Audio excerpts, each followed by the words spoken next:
welcome to Quid Pros Quo. I'm Rin. And I'm Zach. And this week we are talking about the influence of real-world cultures. This is a continuation of our world-building series, and we're super excited to talk about this episode because I'm sure this is a topic that you've all been on the edge of your seat for.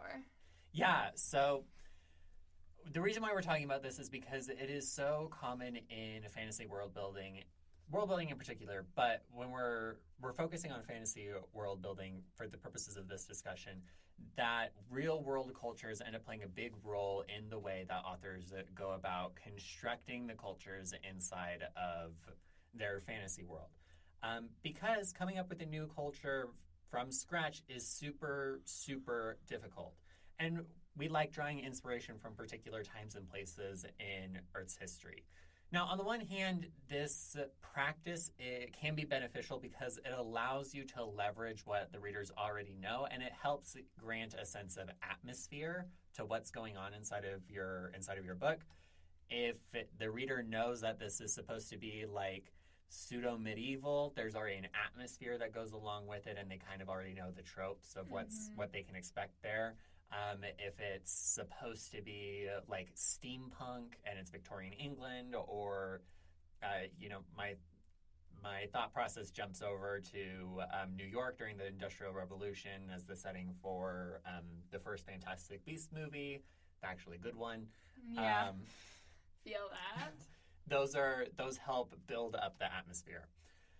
On the other hand, borrowing from real-world cultures means that there are some new challenges to be navigated as we are, as a community and as a business becoming more aware of what's going on with things like cultural appropriation versus cultural appreciation and those sorts of questions. Yeah.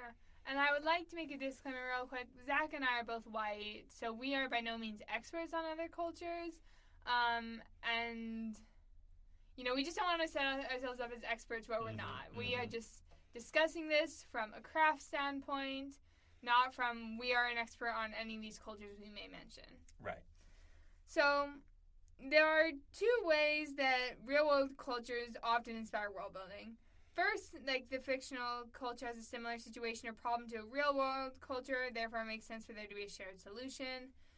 And the second way is like when you copy-paste a culture, and when we talk about challenges, copy-pasting cultures becomes more challenging to navigate and sometimes more problematic when it is not your own culture you're copy-pasting. Yes. So oftentimes you can tell when a culture has been copy-pasted. So like Shadow and Bone is very obviously like fantasy Tsarist Russia, and there's nothing wrong with that. It's wonderful, and I love that series. But you can tell, like, Tsarist Russia, there's Imperial China there, and there are fantasy Vikings. Like, those are your three big cultures inside of Shadow and Bone. Priory of the Orange Tree has fantasy medieval Europe, Imperial China / Japan kind of blended together, and fantasy Ottomans / Muslim Empire. There's a really long, maybe not really long, but there is a little note at the beginning of the Priory of the Orange Tree that says that these cultures are not meant to be copy-pasted, but it's pretty obvious. The Poppy War has fantasy China, fantasy Japan, and fantasy Imperial Britain. It's not hard. And readers will pick up on it. Yeah. On the notes of, I thought of this and it's not in the show notes, but like on the note of like copy-pasting your own culture, copy-paste sounds like a little bit like negative connotation. That's not how we're using it. But like, if you are using your own culture, then it can become a like #own stories novel, which are, to my understanding, in high demand. Like, they're cool. I love reading own stories stuff. I just read The Mermaid, the Witch, and the Sea by Maggie Takuta Hall, which is like an own voices like Japanese empire inspired type story. And it was really cool. So this all goes to say that there's nothing wrong with copy-pasting. But if you do copy-paste, then your readers may take your portrayal, whether negative or positive or seemingly neutral, of a real-world culture into your fantasy story. And like, oh, this is how they view the real-world culture, which we all have implicit biases, Yeah. and those are going to make our way into our writing, and we could do a whole other episode if we haven't already on managing implicit biases as a writer.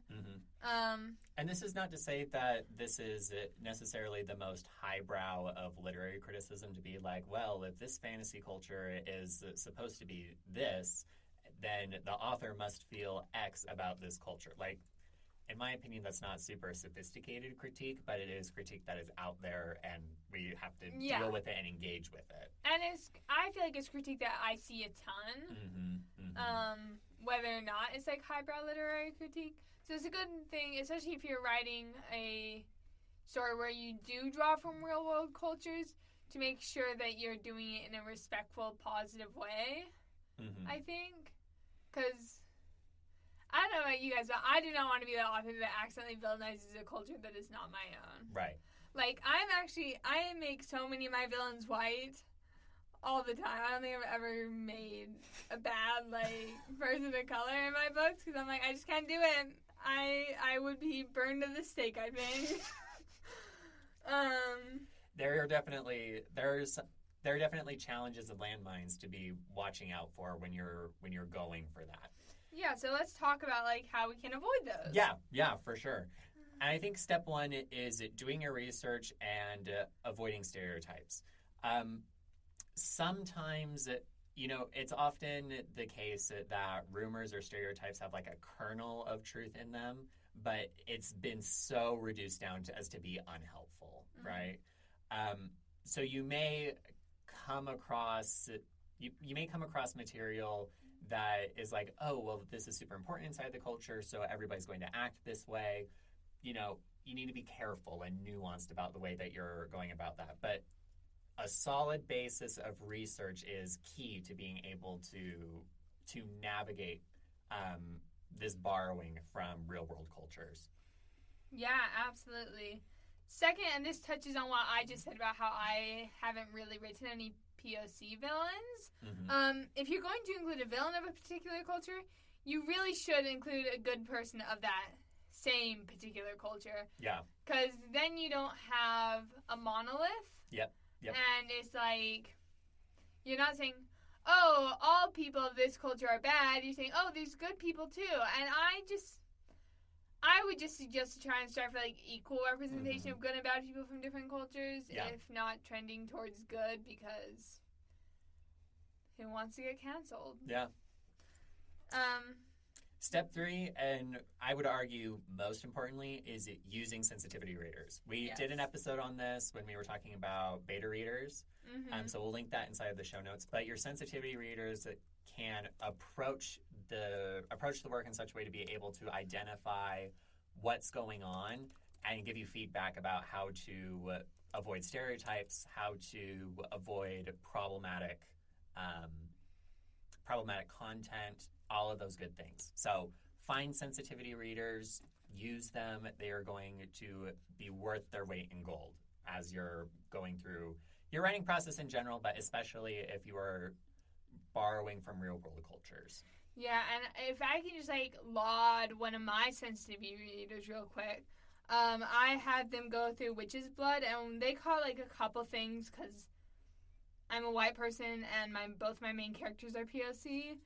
So, obviously, there were going to be things no matter how much research I did, I think, because no research is an excuse for a real-life sensitivity reader, I would say. Yeah. And I'm trying to scroll through the manuscript copy I had my friend Leo read, and the example I'm trying to find is, like, I had this construct called the blood golem in my work, and they brought up to my attention that, like, golems were...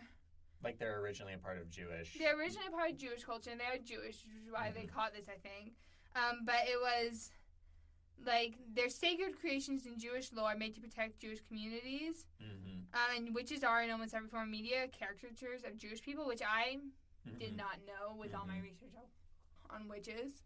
And so they're like, oh, maybe just use a different word. Yeah. And I did, and now I'm using the word anthroparian, which is, like, super cool. Yeah, that's fancy. It's fancy. But yeah, so use your sensitivity readers. We were talking about sensitivity readers and beta reading before the episode, and Zach had this really good example. Like, he's like, I'm not saying you're a bad person. I'm just saying maybe you want to rethink this. And that should be the attitude in which we should go into all sensitivity reading, like having our work sensitivity read with. Yes. It's like, we're not a bad person. We're not trying to be bad people. Mm-hmm. But we make mistakes, and we should catch it earlier on in the process rather than after the book is published. Yes, yes. And again, when you're talking with your sensitivity readers, there's no shame in there being something that is problematic. That's part of the work of identifying your own biases and being able to do the work necessary to represent culture as well. So in the show notes, I have this super big paragraph that talks about borrowing from real life history. But we're going to skip that paragraph right here. And the reason why is because we are going to have a special guest who is an archivist who is trained in history to talk to us about historical consciousness inside of fiction. So we'll hit on a lot of these notes when we have them on the show. So... just in case you're wondering, that'll be out in like a month or two, probably, yes. From the time this episode airs. So... Yep. If you're really excited about the historical accuracy in your fantasy, which some of us are real nerds about it, yeah. Myself included, like, stick around for that. We would love to share that with you. Yeah. So, as we kind of wrap up this discussion of, or at least this introduction to navigating the influence of real-world cultures, one of the things to be aware of is that in traditional publishing, who you are matters. And this is going to what Rin mentioned before as far as own stories is concerned. If you are white, your portrayal of other cultures will probably receive greater scrutiny than if you have some kind of heritage inside of that culture. Because that's just the way that it is, right? We're on the lookout and we're trying to make sure that people inside of our communities are feeling represented and are feeling like they are a part of the community. Mm-hmm. So there's maybe a higher bar for when we're talking about cultures that aren't our own. Yeah. And also, this is like maybe a hard truth for some people. You need to understand that you cannot prevent people from being offended by your portrayals. You can try to mitigate it by doing your sensitivity readers again and like getting lots of them. Yep. So you try and cover a broader base of experiences. And that's just doing your due diligence, and then you just have to hope that that's enough. Mm-hmm. And if it's not, I feel like people who really hate a book are often the minority. Yep. Like, there's the vocal minority of people who like your book and the vocal minority of people who hate your book. Mm-hmm. Then there's the silent majority who are like probably at least neutral and probably good. Mm-hmm. Like the 3-star people. Yep, the 3-star folks. Yeah. I never leave any reviews on any social media. Is that bad? We'll talk about that later. That's a whole nother episode. Okay. This has been Quid Pros Quo. Thank you so much for tuning in. Next week we'll be talking about character-focused world building, which we are both super excited to record that episode because it is so much fun to world build around your characters. Again, this has been Quid Pros Quo. Thank you so much for tuning in. Quid Pros Quo is hosted by DC Winters and ZK Jensen. If you like this episode, be sure to leave us a rating. And if you'd like to contact us, you can email us at quidprosquo@gmail.com. For more episodes, check us out on Spotify, Apple Podcasts, or wherever else you get your podcasts.